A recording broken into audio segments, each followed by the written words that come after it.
To Egypt now, and Europe is warning that it could cut its multi-billion-euro aid programme unless the violent unrest is brought under control.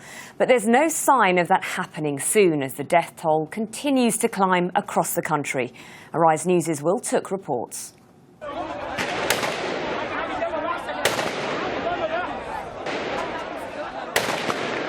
It's becoming a common sight in Egypt.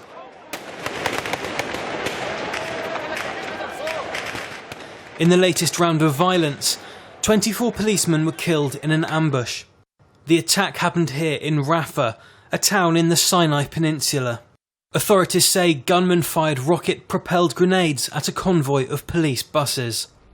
The North Sinai region has become increasingly lawless since the fall of Hosni Mubarak and is a refuge to bandits, smugglers and Islamic extremists.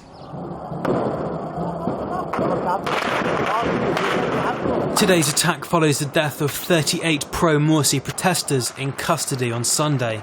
Authorities say they suffocated in tear gas that was fired into police vans as they tried to escape. The number of deaths in the last 7 days is now more than 850.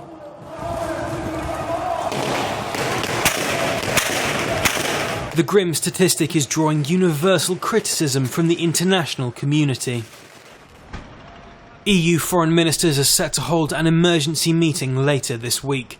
They're threatening to withdraw a planned €5 billion package of grants and loans designed to shore up Egypt's economy.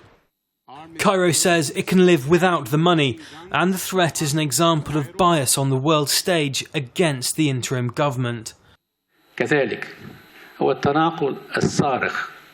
What hurts me is the contradiction in the international interest between their call to the authorities for restraint, and this is acceptable, and their total silence and inaction in highlighting the violence, which we witnessed before yesterday. In America, the calls are growing for Washington to freeze its military aid to Egypt. Now, with the recent violent crackdown, I do not see how we can continue aid. I believe it must be suspended. But Egypt is standing firm. Military Chief General al-Sisi says the armed forces are the guardians of the people's will and will not give in to what the interim government is calling terrorists. And in a move that would incense Morsi loyalists, the caretaker government is now discussing plans to officially disband the Muslim Brotherhood. Will Took, Arise News.